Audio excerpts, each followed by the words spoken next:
Boas tardes. Retomamos as xornadas e agora nesta tarde imos falar da conceptualización dos arquivos. En concreto, a segunda sesión titúlase Cara a unha conceptualización dos arquivos. Imos arrancar esta sesión e vai comenzar Guillermo Pastor Núñez. Guillermo é licenciado en Geografía e Historia pola Universidade de Valencia. Despois de varias becas, ingresou no Corpo Facultativo de Arquiveros do Estado no 2000 e comezou a traballar no Arquivo Xeral de Indias. Tamén traballou despois no Arquivo da Corona de Aragón e logo pasou a formar parte dos arquivos de defensa. Primeiro, como director técnico do Arquivo Intermedio Militar Pirenaico en Barcelona e dende o 2019 ata hoxe como director do Arquivo Xeral Histórico de Defensa. Ha participado en traballos de ensinanza, formación relacionados ca xestión de arquivos, como profesor asociado da Universidade Pablo Olavide ou como tutor online do INAP. Ha participado en diversos seminarios de arquivos. Tamén ha publicado diversos artigos relacionados co mundo de arquivística. Para nós é un placer que nos acompañe esta tarde e que nos fale da conceptualización dos arquivos dende a arquivística. Guillermo, cando queiras. Sí, pues muchas gracias, Olimpia. En primer lugar, también dar las gracias a la Fundación Olga Gallego por invitarme para hablar de un tema que me gusta, aunque tal y como se ha planteado esta mañana, que han hablado de inteligencia artificial y archivos, yo puedo parecer un poco jurásico, la verdad, pero bueno, creo que en parte siempre es necesario volver a tener este punto de vista. Quería, como la propuesta incluía hablar de la conceptualización de los archivos desde la archivística y yo toda mi vida profesional la he desarrollado en los archivos, pues observo a la archivística desde los archivos, con lo cual ya, aparte de iniciar este trabalenguas, pues casi me he desviado de alguna manera a tratar este tema como una conceptualización de la archivística desde los archivos. Entonces, la idea era proponer cómo el propio archivo, el archivo espacio físico o no, y ya veremos que evidentemente, como ya han explicado otros ponentes o han tratado, el archivo puede ser ya algo más que ese espacio físico. Creo que esta mañana se ha comentado, se han hablado de las digitalizaciones, de los fondos documentales que al estar digitalizados tienen más visibilidad, tienen un tratamiento diferenciado. Yo creo que en sí esos fondos documentales en Internet son ya un archivo diferente y tienen otros tratamientos, otras finalidades, otra vida. Y en cualquier caso, querría utilizar estos minutos que me dejáis para no revisar, pero sí que buscar inspiración en el propio archivo como espacio. Es decir, nosotros, los que trabajamos en archivos, los que trabajáis, que aquí mucho seguro que trabajáis en archivos de todas las municipales, autonómicos, nacionales, tenéis a vuestra disposición en vuestros centros de trabajo un verdadero laboratorio de pruebas y de conocimiento sobre la archivística y sobre los propios archivos. Plantearé, pues, en primer lugar, un punto de partida para que veáis un poco el elemento y los elementos iniciales con los que contaré, y luego, para ver esta evolución, por un lado, archivos, por otro, la archivística, pues, a lo largo del siglo XX, qué cosas, en general, he elegido 4 y 4, podían ser 16, podían ser 25, podían ser 3. Y, finalmente, lo que más me interesa, espero que me quede tiempo, intentaré, avísame, Olimpia, tratar un poco las experiencias de archivo como un material, una base que nos puede servir para conocer mejor y generar un conocimiento archivístico sobre nuestros centros, sobre nuestro trabajo, sobre la experiencia de los investigadores, etc. Bien, bueno, de entrada propongo esta este inicio, que yo sabía que ahora son las 4 de la tarde y andamos después de comer un poco más, quizá muy relajados, pues entonces voy a intentar evitar que nos relajemos todos demasiado, ¿no? Como introducción, a mí, aparte de que este personaje que nos dejó el año pasado, Jean-Luc Godard, ¿no?, es un cineasta que todo el mundo conoce, pues tiene esta curiosa forma de expresarse y de ser un poco rebelde contra los discursos establecidos. Entonces, uno de sus libros, menos conocidos pero más valiosos, tuvo el curioso gusto de titularse Introducción a una verdadera, fijaos, una verdadera historia del cine. Ese es mi propósito al observar y cuando veo la archivística, ¿qué cosa es la archivística? Ahora mismo cuando todos lo primero que decimos es que la transversalidad hace que sea una disciplina que interesa a las ciencias sociales, que interesa al arte, que interesa a la filosofía.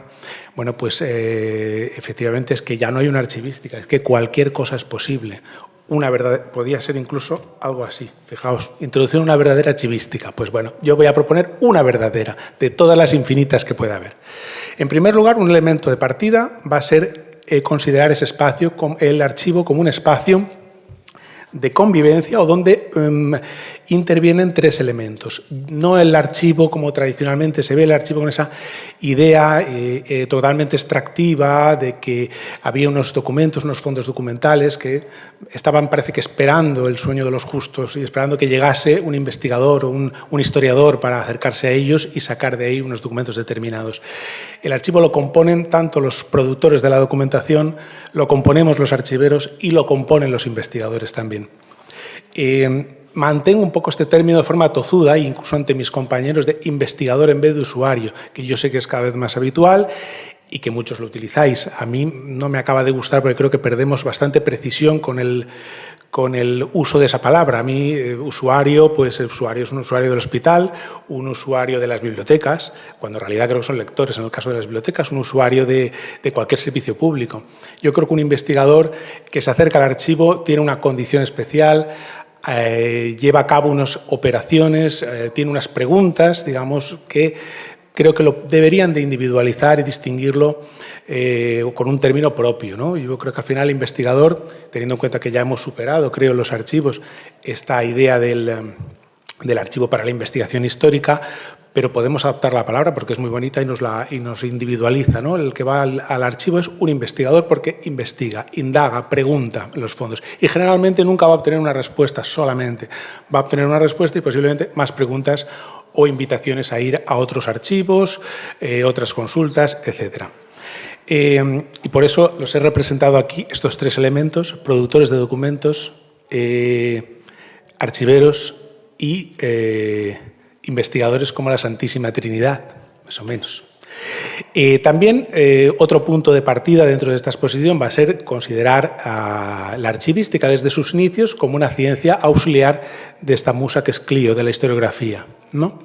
Desde el inicio de la archivística a mediados del siglo XIX, pues sirvió a los intereses de los historiadores positivistas, generando instrumentos de descripción y seleccionando documentos para cubrir esas necesidades de una historiografía nacional. Esto ya nos situó a los archiveros y a nuestra disciplina pues en esta jerarquía, en el punto más bajo en esta jerarquía, junto a otras ciencias auxiliares como la paleografía, la diplomática, la sigilografía, la numismática, la epigrafía, etc. Este es pues el punto de partida y a partir de ahí, durante el siglo XX se producirán diferentes cambios tanto sobre nuestros archivos como sobre la propia archivística, muchas veces obviamente íntimamente relacionados. En primer lugar, un elemento que hay que tener en cuenta no como una causa muy concreta, sino como algo generalizado, un cambio en la sociedad, que me parece que lo más distintivo de ese cambio en los archivos se puede concretar en el incremento, en la generalización de la alfabetización y el uso de la escritura, incluso de las habilidades con todo tipo de documentos, los nuevos documentos como son los audiovisuales. Eso va a generar una sociedad pues diferente de la del antiguo régimen, una sociedad de súbditos, pasa a ser una sociedad de ciudadanos que emplean la escritura con cierto hábito. Y, por supuesto, tiene que influir en la producción de textos y en la producción de documentos, como documentos textuales. En segundo lugar, otro elemento también muy importante en el siglo XX en los archivos, y a veces no sé si del todo considerado, es el nacimiento de este concepto de patrimonio cultural. El patrimonio cultural, concretamente en el caso de España, pero en general en toda Europa, tiene este mismo recorrido.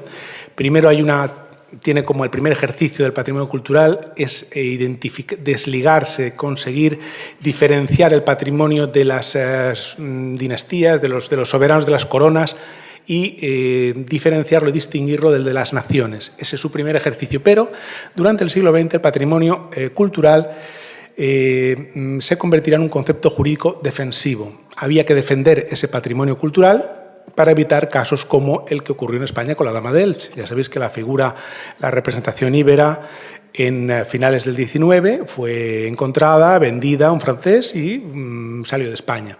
Volvió además de otra forma también un tanto particular, ¿no? Aprovechando un poco las relaciones políticas con la Francia de Vichy. Este concepto, como digo, de patrimonio cultural a la defensiva, poco a poco fue evolucionando, y lo que primero fue defensa jurídica, como se puede ver en todas la normativa, la del 26 en España, luego en el 33 con la Segunda República, poco a poco pasa del carácter defensivo jurídico al fomento del patrimonio cultural. Y eso va a ser muy importante, va a tener una especial relevancia en los archivos, en las bibliotecas y los museos, porque ya no van a ser agentes absolutamente individuales y autónomos. Van a depender de estas entidades que se irán creando en torno a la gestión del patrimonio cultural, algo que ahora nos parece completamente normal y habitual y lo tenemos incorporado. Pero nace precisamente en este siglo XX y vendrá a condicionar muy fuertemente los archivos y su gestión en este caso. Otro elemento, como se ve en esa tradicional foto de los depósitos de cualquier archivo, ¿no? Esa perspectiva que solemos hacer los archiveros, un poco a veces tétrica, pues también es un reflejo de que durante el siglo XX se van a disponer, a tener carta de la naturaleza una gran tipología de archivos, no los archivos para las grandes historias nacionales, no los grandes pergaminos, no las colecciones de pergaminos de determinados reinados, sino archivos municipales, archivos privados. Todo tipo de conjuntos documentales van a tener un tratamiento archivístico y van a formar parte de los archivos.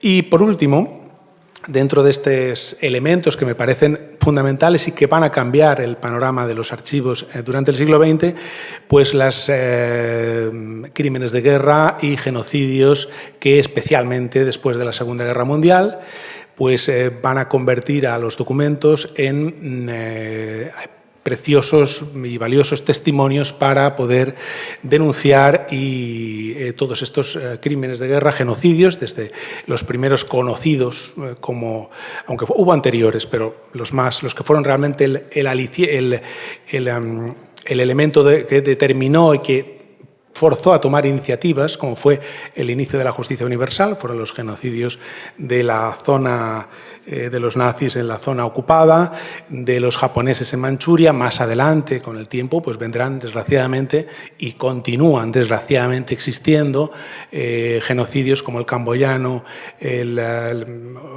casos como hubo la guerra de la Yugoslavia y de la más cercana actualidad. Evidentemente eso convertiría los archivos y concretamente la memoria histórica, ese concepto de memoria histórica, actualmente memoria democrática, en algo que sucederá, relevará y mejorará de alguna manera lo que hasta la Segunda Guerra Mundial era pues poco más que los monumentos al soldado desconocido, ¿no?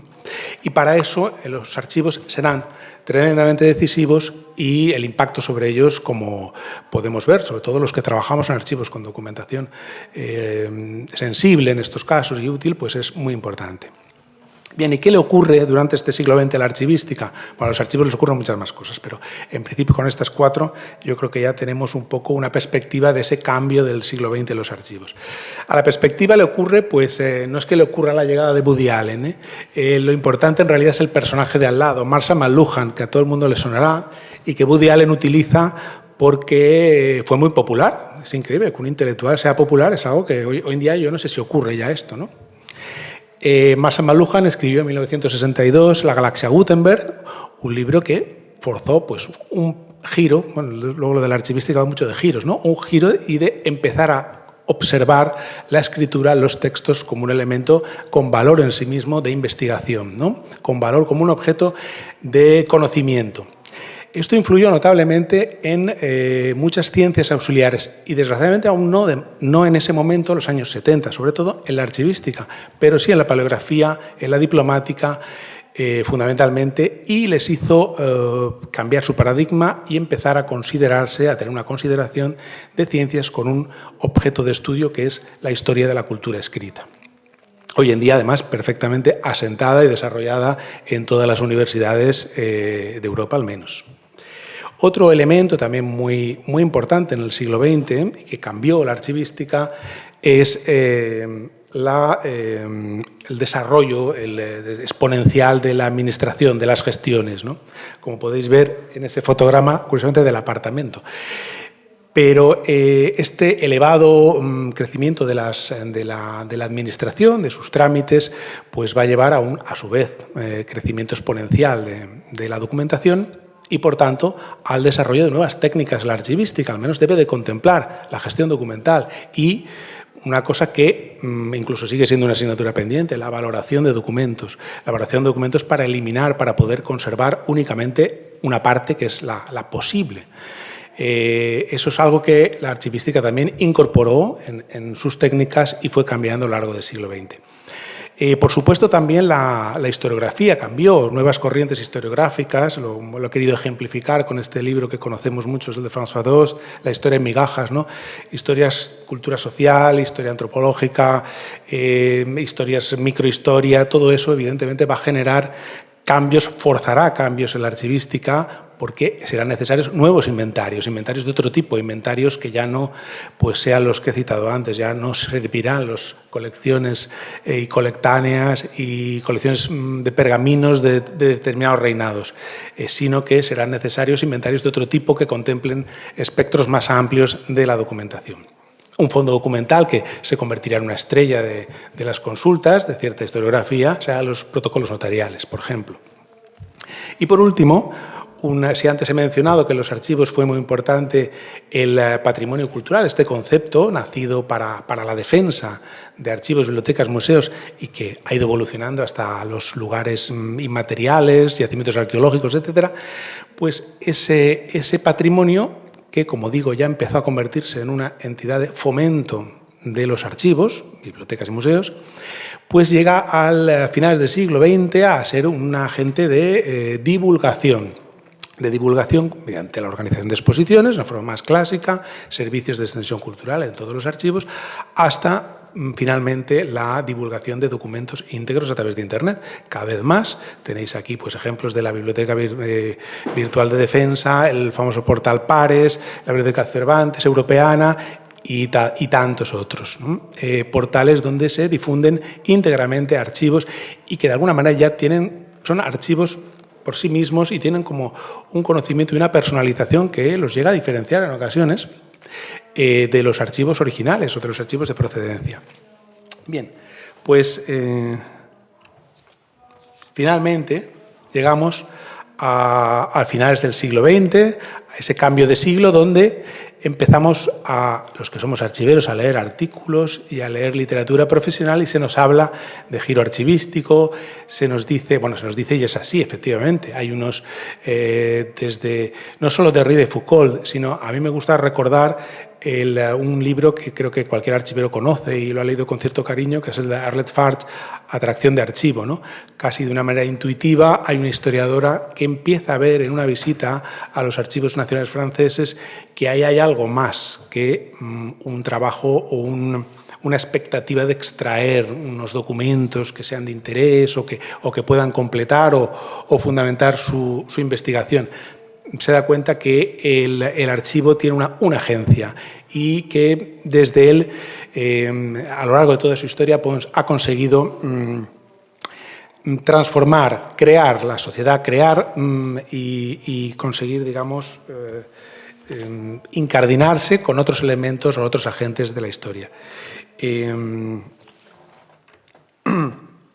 también se ha adaptado este término de archivos, como lo llama Andrés Maximiliano Tello, tecnología de gobierno. También, por ejemplo, se ha visto y se ha interpretado los archivos, o sea, comprendido una naturaleza que va más allá de algo inamovible. Los archivos cambian constantemente de significado, cambian sus temas, cambian sus contenidos. Parece mentira, pero es una cosa que pensamos, y hay una idea generalizada que el archivo se escribe pues casi como los grandes archivos, con edificios en piedra, es sólido, es inamovible, y es al contrario, los archivos cambian constantemente su naturaleza y su sentido. Un archivo que era hace unos años el archivo de la represión, hoy en día es el archivo de la reparación. O archivos que tienen un significado y un sentido cambian completamente con el paso de los años, y más que cambiarán. Yo estoy seguro que un archivo como es el de los archivos de los consejos de guerra, que está en el Archivo Histórico de Defensa que conozco, hoy en día es un instrumento reparativo, dentro de 20, 30 años puede ser una base o un gran conjunto documental, o conservar unos fondos documentales extraordinarios para historia de la cultura escrita, para aspectos de la historia social, o sea, algo completamente diferente, olvidada ya, pues, o al menos siendo ya subsidiario su papel como reparador.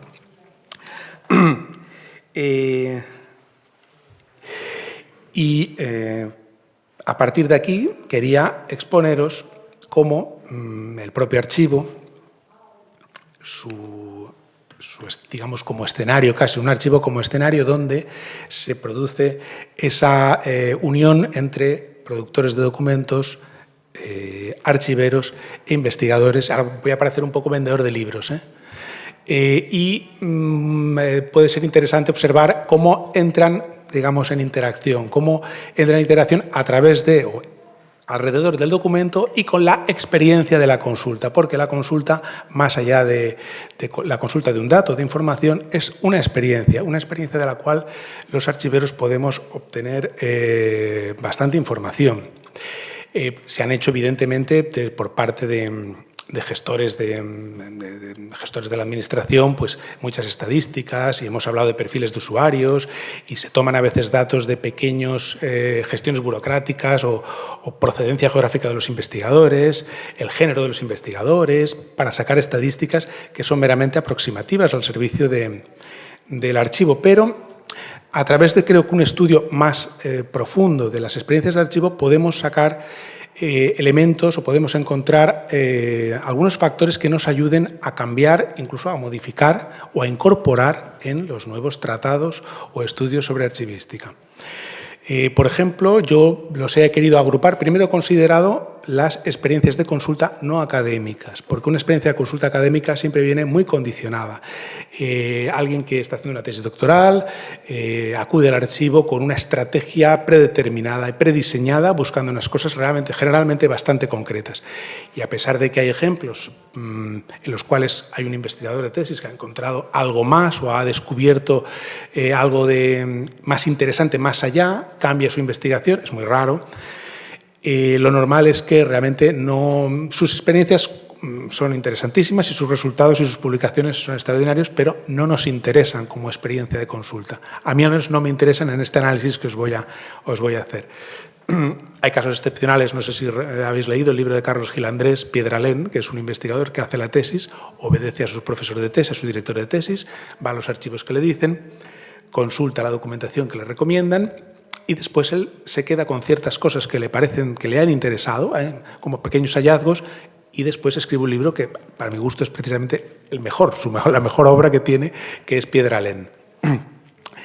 En este caso, he categorizado, porque aunque dicen que tipología, filosofía pauperis, pero bueno, yo creo que ayuda un poco a llegar a un pequeño panorama, a tener una visión de conjunto que tenga sentido de estas experiencias de archivo, y una evidentemente es casi previsible, que es la gente que va al archivo, las personas, los investigadores que acuden al archivo para conocer a sus antepasados.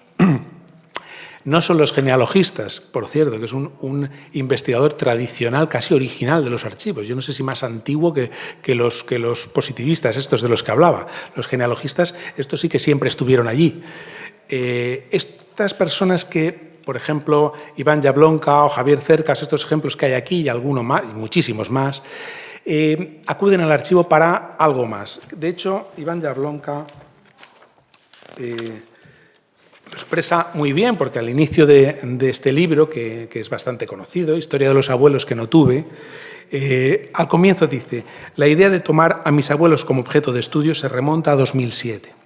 El proyecto cobra forma bastante rápido. Voy a escribir un libro sobre su historia.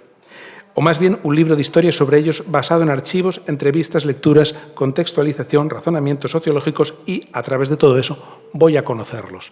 Bueno, pues este es el ejercicio que hacen las personas que acuden al archivo para conocer a sus antepasados. Quieren conocerlos, es así.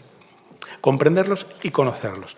El caso de Javier Cercas también lo conocéis, que se interesó por un tío abuelo que jamás conoció, participó en la guerra civil, militó en Falange y gracias a su hoja de servicios que pudo conseguir, más toda una cierta novelización de la investigación, pues nos cuenta cómo fue, intenta comprender precisamente el porqué de su actuación y durante la guerra. Un caso que además luego tuvo sus polémicas en prensa y sus continuaciones por acusaciones de blanqueamiento del falangismo, etc. Por ejemplo, Memoria del frío, de Miguel Martínez Blanco, es interesante. Y aquí es una cosa que en estas lecturas de verdad que los archiveros podemos aprender algo que ya no es archivística, es simple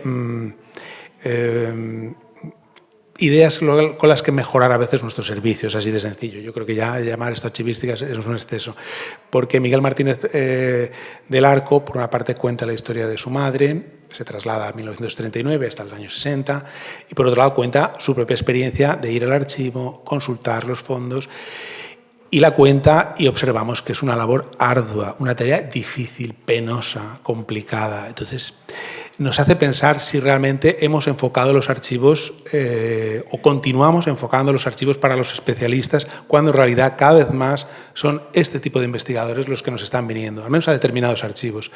Aquí hay diferencias, el medievalismo seguirá acudiendo de forma especializada a sus archivos, pero la gran mayoría de archivos contemporáneos, municipales, autonómicos, generales, reciben investigadores que no son iniciados y les recibimos de una forma. No digo que no nos falten las formas y que no seamos corteses, pero nuestra forma la forma con la cual se comunica con el archivo es ardua y es dura y es penosa.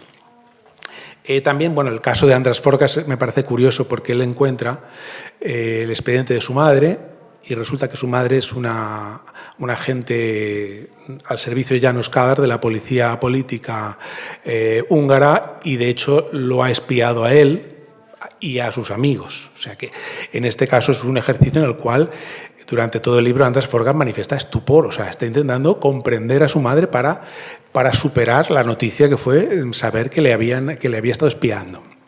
Y en esta bibliografía, que es extensísima, hay un libro que me gustaría comentar, que es un libro que nadie conoce. Es un libro de una autora, de una investigadora, se llama Aurora García Palacios, es bien explícito, mi padre fue comunista, ¿no? Y es una persona que se autoeditó este libro pues porque quería honrar la memoria de su padre. Posiblemente no lo podéis encontrar en las librerías, fue tan amable que nos regaló 4 ejemplares, o sea, era una generosidad excesiva ya, le decíamos que no hacía falta tanto. Y es un libro encantador, la verdad, y es un libro en el cual tú percibes cómo esta persona está obteniendo del archivo, de la consulta y de su ejercicio como escritora, pues una reparación de unos hechos que evidentemente la tenían, no parece traumatizada, no, pero sí que era algo que tenía dentro y que consiguió, gracias a la consulta de documentos, en este caso del archivo del Partido Comunista y de su Consejo de Guerra, pues expresar y de alguna manera publicar para pasar ese, yo no diría luto, pero sí el pequeño trauma de la pérdida o de la falta de su padre. Bueno, otra categoría es un poquito más compleja y más peliaguda, que es comprenderse a uno mismo. Todos evidentemente hemos sido niños y como tales los niños muchas veces no entendemos lo que pasa a nuestro alrededor, porque pasa en el mundo de los adultos, unos códigos diferentes, un mensaje que es más complejo y algo se nos escapa y creo que debe ser así. Bueno, yo no soy psicólogo, pero me imagino que debe ser así, ¿no? Pero a veces durante la infancia de repente ocurren traumas, hay niños que pasan por momentos muy traumáticos y luego necesitan superar esos traumas. A la izquierda, en la parte izquierda de la imagen, supongo que reconoceréis la imagen de Taccio, del joven Taccio de la película de Luchino Visconti, ¿no? Este chico, el actor, es Björn Andresen y es el que aparece más abajo, en la imagen que veis ahí, consultando un expediente, el expediente de adopción, porque su madre le abandonó a él y a su hermana, lo dejó con su abuela, y además más adelante su madre apareció asesinada. Bueno, tampoco vamos a entrar en detalles, ¿no? Este señor, que realmente, bueno, el documental, no sé si lo habéis visto, es fácil de ver, se llama El niño más bello del mundo, el chico más bello del mundo, The Most Beautiful Boy in the World.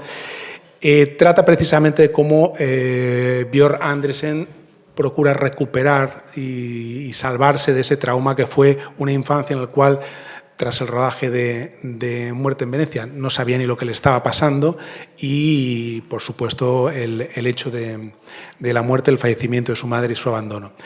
Y este es el momento, el que se ve abajo, de la consulta en un archivo donde la archivera se ve obligada a retirar documentación, a retirar fotografías del momento en el cual su madre aparece asesinada y a explicarle lo que va a ver. Incluso después de la consulta se tiene que acercar a abrazarlo. Y esta cuestión me lleva a pensar si los archiveros, que esto lo vemos a veces, no tan excesivamente como este caso, lo vemos en algunas salas de consulta, somos capaces, o sea, nuestros manuales, tratados, nuestros temarios han desarrollado o nos han hablado de esa necesidad que tenemos de mediación, de ser capaces de mediar entre una información durísima y los investigadores que acceden a ella. Bueno, yo he vivido esa situación de ver a una persona emocionalmente explotar delante de una documentación y la verdad es que no tenemos, es una cosa que sabemos que la hacen los psicólogos, los antropólogos en las exhumaciones, pero nosotros no somos más capaces de hacer algo tan torpe. Bueno, en mi caso al menos es empezar a explicar el contexto documental, con la persona no me están escuchando, ¿no? Pero bueno, creo que es una cosa, esa parte humana de tratar esas experiencias tan íntimas con las personas a las que la archivística obviamente pues ni se ha acercado. Seguimos o siguen muchos manuales aún dándoles vueltas a estos principios decimonónicos de siempre. Otro ejemplo que he puesto para considerar es el de Michel del Castillo, es un escritor hispano-francés que tiene varias novelas muy vinculadas a su propia memoria. Y en este caso, a pesar de que el título parece muy evidente, no lo es tanto. La calle de los archivos es la calle que se llama así, donde muere su madre y donde él va a recogerla y estudiar los documentos que ha dejado, para entender también una historia de abandonos, de pérdidas, de desafección. Y es curioso porque en esta realidad novelada él se inventa un personaje que es el mismo Xavier de niño y mientras lee los documentos le está explicando pues aquello que su madre hizo e intenta obviamente comprender el porqué. Y finalmente, no sé si algunos habéis leído la novela de Max Ewald, Austerlitz. Esto es una novela, aunque evidentemente inspirada en el propio personaje real, en el escritor. Y es también una investigación en archivos, a veces ficticios, a veces reales, sobre la infancia de un niño que no sabe de dónde viene ni quién es, ¿no? ¿Voy a tiempo bien, Olimpia? Sí. Vale. Otra cuestión también muy interesante es conocer que nuestros archivos, como he comentado antes, no son inamovibles y son archivos que continuamente, como creo que dijo Eric Ketelaar, se activan y reactivan constantemente y cambian su significado. Timothy Garton Ash es un periodista de The Guardian y estuvo en Alemania en los años 80 investigando sobre la resistencia al nazismo, ¿no? Las células de resistencia al nazismo y la presencia del nazismo en las dos Alemanias. Tuvo que viajar de una a otra, tenía salvoconductos y bien, pues publicó su tesis, ahora es un periodista reconocido, lo podéis leer en The Guardian. En los años 90 pues, conoció la noticia de que los archivos de la Stasi se habían abierto y que se podía consultar y él preguntó por su expediente. Y os podéis imaginar que encontró su expediente. Él fue investigado por la Stasi. Hasta ahí todo bien, no os estoy contando ninguna novedad. Lo más destacado es que El cambio de significado de esta documentación era tal que empezó a compartir con otros compañeros de la universidad, hablaba con excompañeros de la universidad sobre esta circunstancia, les preguntaba, pero tú has encontrado tu expediente, ¿te has buscado? Y generalmente la gente lo había pedido, lo había encontrado y lo mostraba orgulloso. Y de hecho, la persona que se escondía, sentía cierta vergüenza, era la persona que no tenía expediente, la Stasi ahora mismo. O sea que un expediente que había sido, pues en su momento, el significado era que estabas en problemas, básicamente, pues ahora mismo se ha convertido en una medalla que imagino que toda una generación de alemanes se puede poner muy orgullosa, además, ¿no? O sea, me investigó la Stasi, algo hice mal en su momento y bien ahora. Otra cuestión también que me gustaría mostrar, no sé si se podrá ver el vídeo, se escuchará, es un poco largo, a ver. Bueno, esta sala es la sala 600, donde se celebra el juicio de Nuremberg. Porque esta historia de que los archivos se activan, se reactivan, cambian de significado, no es que sea una cuestión de los archivos, es que los archivos están tan apegados a la realidad y a la vida que cambian con ella. Esta es un documental que se llama The Nazi Legacy, y en el que aparece Philipp Sands, que es un escritor del que luego hablaré, acompañado de Niklas Frank. Es este señor Niklas Frank, rememorando la vez que su padre, Hans Frank, entró en esa sala. Además, entrando a la vez. Los documentos audiovisuales tienen una potencia extraordinaria.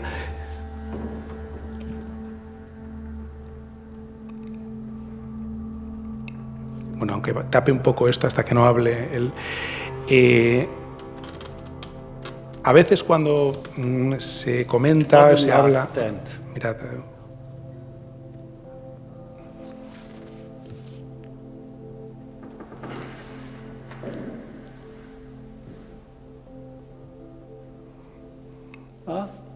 It's a happy room for me and for the world, I would say. Esto me parece muy interesante. Muchas veces... Bueno, acabamos de verlo porque es que hay un juego de imágenes muy potente.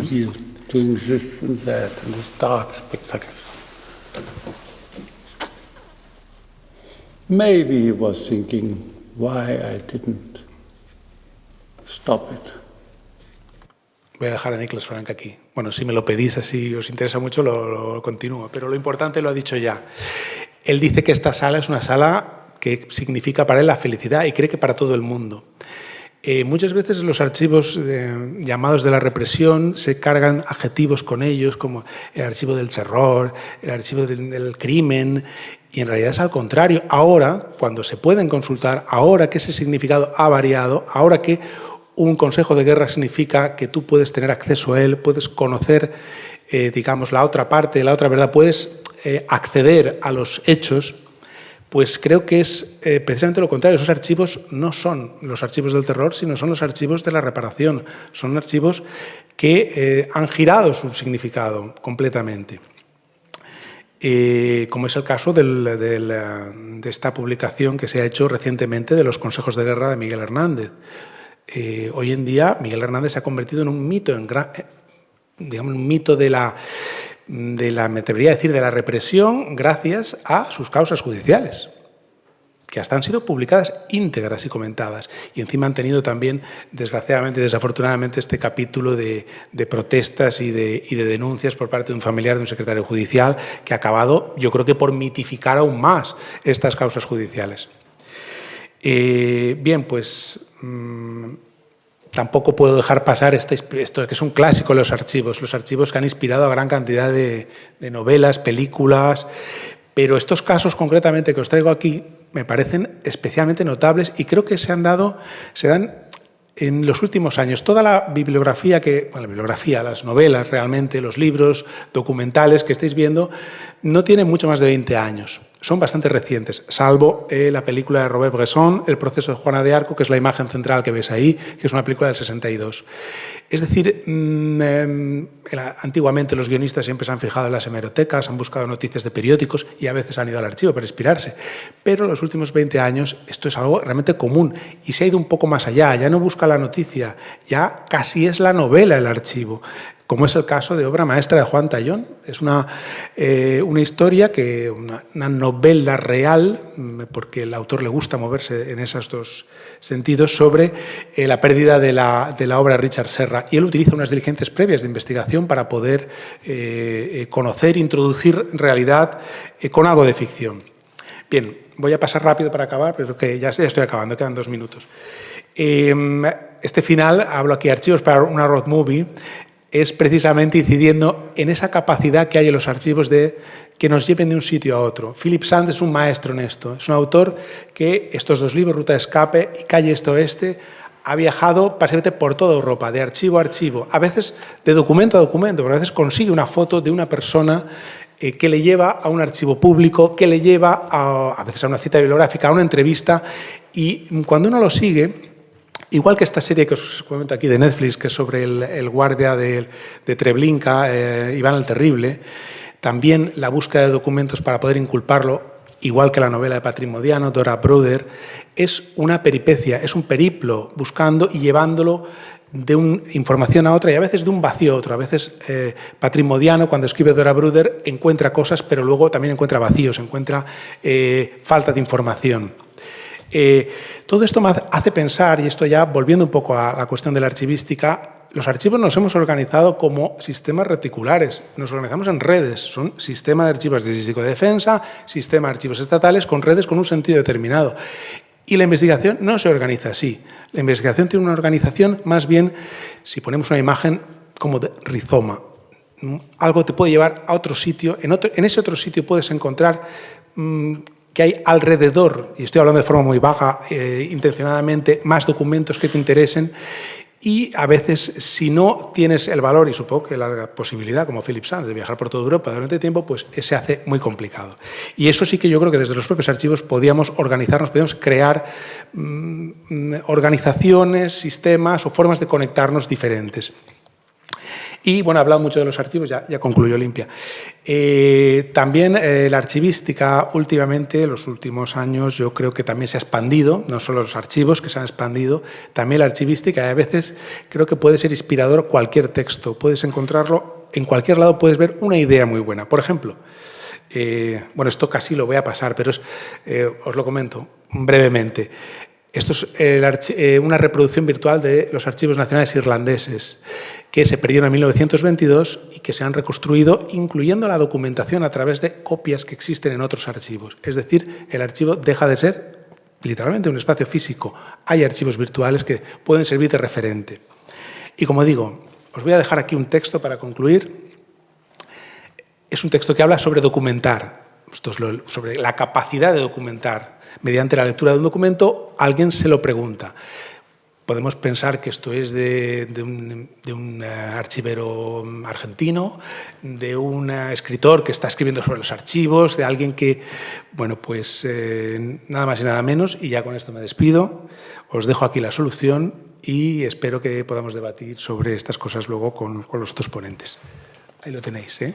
Es de Simenón.